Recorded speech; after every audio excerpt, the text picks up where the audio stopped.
आशा के मोती चैनल में आपका स्वागत है। गीता का 6वां अध्याय आत्म संयम योग। श्री भगवान जी बोले, हे अर्जुन, जिसको कर्म फल में आसक्ति नहीं और फिर भी कर्मों को करता है वह सन्यासी और योगी है, और जिसने हवन आदि लौकिक कर्म छोड़ दिए हैं वह कदापि योगी नहीं है। जिसको सन्यास कहते हैं उसी को कर्म योग जानो, क्योंकि संकल्पों के त्याग किए बिना कोई भी योगी नहीं हो सकता। जो ऋषि मुनि योग प्राप्ति की इच्छा रखते हैं उनके लिए उनका साधन कर्म ही है, और उनके पूर्ण योगी होने पर उनका ज्ञान पूर्ण होने का साधन उनके चित्त का समाधान है। आप ही अपना उद्धार करें और आत्मा को अवनत होने से रोकें, क्योंकि मनुष्य आप ही अपना मित्र और शत्रु है। जिसने विवेक से अपना मन स्वाधीन कर लिया है वह स्वयं में ही अपना हितकारी है, और जिसने विवेक का परित्याग कर दिया है वह स्वयं में ही अपना शत्रु है। मन को जीतने वाले शांत स्वभाव मनुष्य को शीत उष्ण, सुख दुख, मान और अपमान इनके होने पर भी बुद्धि अत्यंत स्थिर रहती है।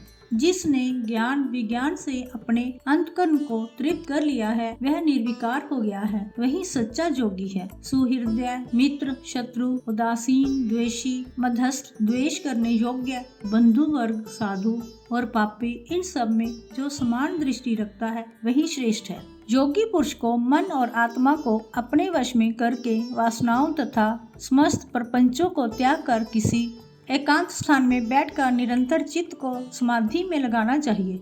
आत्म शुद्धि के लिए योग करना अति उत्तम है। शरीर, मस्तक और गर्दन को सम करके अचल होकर स्थिर होवे और अपनी नासिका के अग्रभाग को देखता हुआ सब दिशाओं से अपनी दृष्टि हटाए रहे। भय रहित होकर शांत चित्त से ब्रह्मचर्य व्रत का पालन करे। मन को रोककर मुझ में ही लीन होकर मन को योग में लगावे।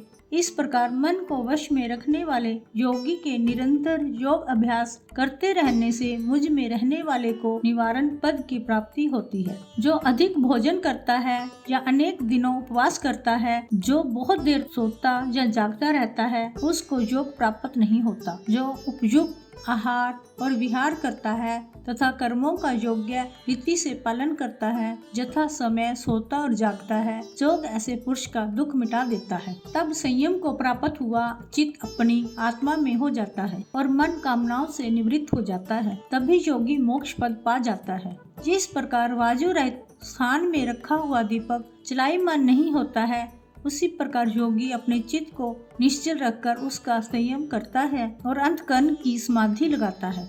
जिस अवस्था में योग अभ्यास के कारण चित्त का वेग रुककर विषय से पृथक होने लगता है और जब शुद्ध अंतकरण से आत्मा को देखकर आत्मा में ही संतुष्ट होता है, जिस अवस्था में वह अत्यंत सुख जो इंद्रियों द्वारा नहीं जा सका वर्ण केवल बुद्धि से ही जाना जाता है, और जब वह योगी अनुभव करता है तो आत्म स्वरूप में स्थिर हो उससे विचलित नहीं होता। इस अवस्था में फिर और कोई लाभ उसे अच्छा नहीं लगता और स्थिर होने पर कोई बड़ा भारी दुख उसको वहां से चलायमान नहीं कर सकता। इस अवस्था को दुख संयोग वियोग कारक नामक योग जानना हो तो योग निर्विकल्प चित्त से निश्चय करके जानना चाहिए। संकल्प से उत्पन्न होने वाला समस्त कामनाओं को त्याग कर और मन ही मन में सकल इंद्रियों को चारों ओर से रोककर धैर्यों के साथ बुद्धि को अपने अधीन कर धीरे धीरे विषयों से दूर हटा ले और भली भांति मन को आत्मा में स्थिर करके किसी वस्तु की इच्छा न करे और चंचल मन जिधर जिधर जाए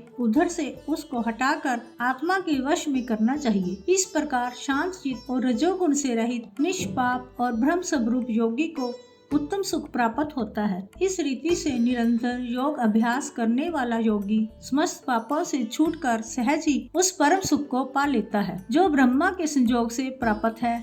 जिसका मन योग में स्थिर हो गया है उसकी दृष्टि भी सर्वत्र समान हो जाती है और वह सब प्राणियों में अपने को और अपने में सब प्राणियों को देखता है। जो सब प्राणियों में मुझको और मुझ में सब प्राणियों को देखता है, मैं उससे और वह मुझसे अलग नहीं रहता। जो अभेद भाव से रहता है, सब प्राणियों में स्थिर हो मेरा मनन करता है, वह योगी चाहे जिस अवस्था में रहे मुझ में मिल जाता है। जो समस्त प्राणियों के दुख सुख को अपने ही दुख सुख से समान समझता है और सबको समान देखता है, वही श्रेष्ठ योगी है।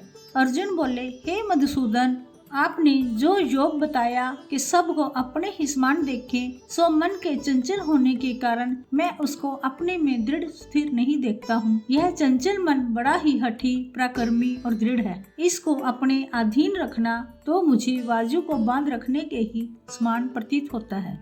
कृष्ण ने कहा, हे महाबाहो, इसमें संदेह नहीं कि मन अति चंचल है और इसे वश में करना बड़ा ही कठिन है।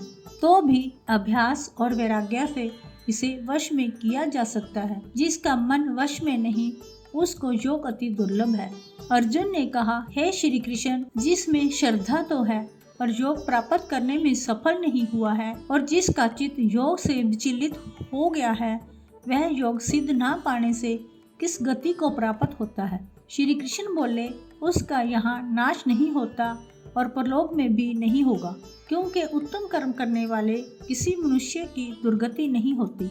योग में असफल मनुष्य बहुत दिनों तक पुण्यवानों को प्राप्त होने वाले लोकों में वास करता है और फिर वहां से किसी पवित्र और धनवान मनुष्यों के घर में आकर जन्म लेता है। यह योगियों के वश में जन्म लेकर पूर्व जन्म में बुद्धि संस्कार अर्थात आत्मज्ञान को पाता है और उससे अधिक सिद्धि के लिए यत्न करता है। पूर्व जन्म में किए योग अभ्यास के बल में अनेक विघ्नों के पड़ने पर भी वह मोक्ष को प्राप्त होता है। योग की केवल इच्छा ही हो तो पुरुष शब्द ब्रह्मा के परे जा पहुँचता है। बड़े परिश्रम और यत्न से योग अभ्यास करता है, वह मोक्ष पाता है। बड़े तपस्वियों से योगी श्रेष्ठ हैं, जो शुद्ध होकर अनेक जन्मों में परिश्रम करके सफल होता है और ज्ञानियों में भी योगी श्रेष्ठ हैं। इसलिए तुम योगी बनो। केवल मुझ में ही मन लगाकर योग प्राप्ति के लिए जो मेरा भजन करता है, उसको समस्त योगियों में से मैंने अत्यंत श्रेष्ठ माना है। जय श्री कृष्ण।